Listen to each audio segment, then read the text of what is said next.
मित्राने त्याची गर्लफ्रेंड रूमवर आणली. तो पिऊन झोपला आणि त्याच्या गर्लफ्रेंडला रात्री मीच. नमस्कार मित्रांनो, स्वागत आहे तुमचं आमच्या चॅनलमध्ये. तुम्ही जर अजून आमचं चॅनल सबस्क्राईब केलं नसेल तर प्लीज चॅनलला सबस्क्राईब नक्की करा. अविनाश आणि मी अरविंद दोघे सोबत राहायचो.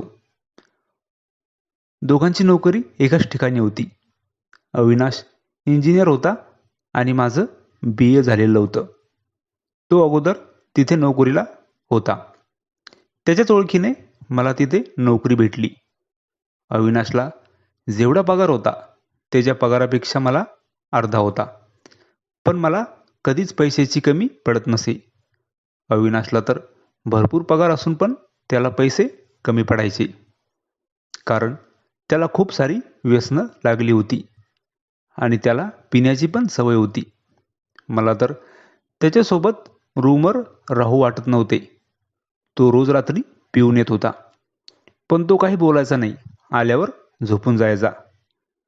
मी खूप वेळ विचार केला होता की त्याला सोडून एकटं राहावं, पण माझ्यावर त्याचे उपकार होते. मला नोकरी त्याच्यामुळेच लागली होती. एक दिवस तर मी अविनाशला एका मुलीसोबत बघितलं होतं. त्याला विचारलं की ती मुलगी कोण आहे, तर तो म्हणाला त्याची गर्लफ्रेंड आहे. मी तर हैराणच झालो, कारण याला तर एवढे व्यसन आहे तरी याला गर्लफ्रेंड. मला तर कोणतंच व्यसन नाही. माझ्यासोबत तर एखादी मुलगी बोलत सुद्धा नव्हती.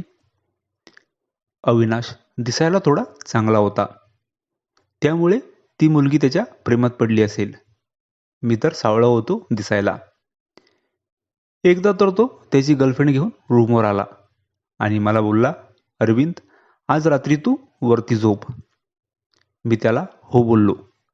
अगोदर त्याने माझी ओळख करून दिली त्याच्या गर्लफ्रेंडसोबत. अविनाश रोज रोज सारखं आज पण पिऊन आला होता. थोड्या वेळाने त्याला झोप लागली, कारण आज तो जास्तच पिऊन आला. मी वरती गेलो होतो. त्याची गर्लफ्रेंड मला आवाज देत होती. मी खाली आलो आणि ती तर एवढी सजून धजून तयार झाली होती. तिने खूप छोटे छोटे कपडे घातले होते. तिला तसं बघून तर माझ्या मनात वेगळंच सुरू झालं. माझी नजर काही तिच्यावरून हटेना.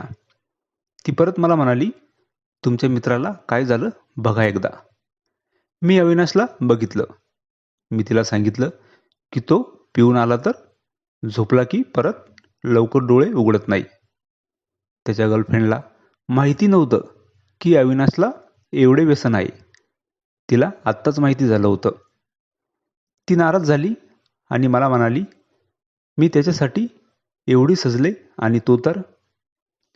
रात्र पण खूप झाली होती. मी तिला म्हणालो, तुझ्या घरी सोडून येऊ का? ती नाही म्हणाली.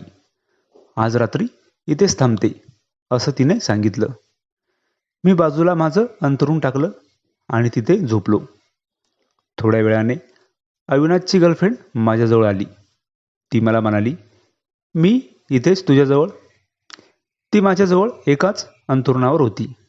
तिला झोप लागली आणि तिने झोपेतच मला जवळ ओढलं आणि माझ्यासोबत. तिचं असं काही नंतर माझ्या मनावरचा ताबा सुटला. मी काहीच विचार न करता तिने पण माझ्या सुरात सूर मिळवला आणि रात्री मित्राच्या गर्लफ्रेंडला मीच. सकाळी ती लवकर उठली आणि मला म्हणाली, त्याला सांगू नको रात्री जे घडलं. मी लगेच निघून गेली होती असं सांग. अविनाशला जाग आली आणि तो म्हणाला, ती कुठे आहे? मी त्याला सांगितलं, तुला रात्री जास्त झाली होती. तू लगेच झोपून गेला, मग ती निघून गेली होती तेव्हाच. त्यानंतर अविनाशची गर्लफ्रेंड त्याच्यापासून वेगळी झाली होती, कारण तिला समजलं की अविनाशला खूप व्यसनं आहे. त्यामुळे तिने अविनाशला सोडून दिले होते. ही कथा पूर्णपणे काल्पनिक असून वास्तविक जीवनाशी काहीही संबंध नाही. ही कथा फक्त मनोरंजनासाठी आहे. मित्रांनो, कथा आवडल्यास चॅनलला सबस्क्राईब करा. धन्यवाद.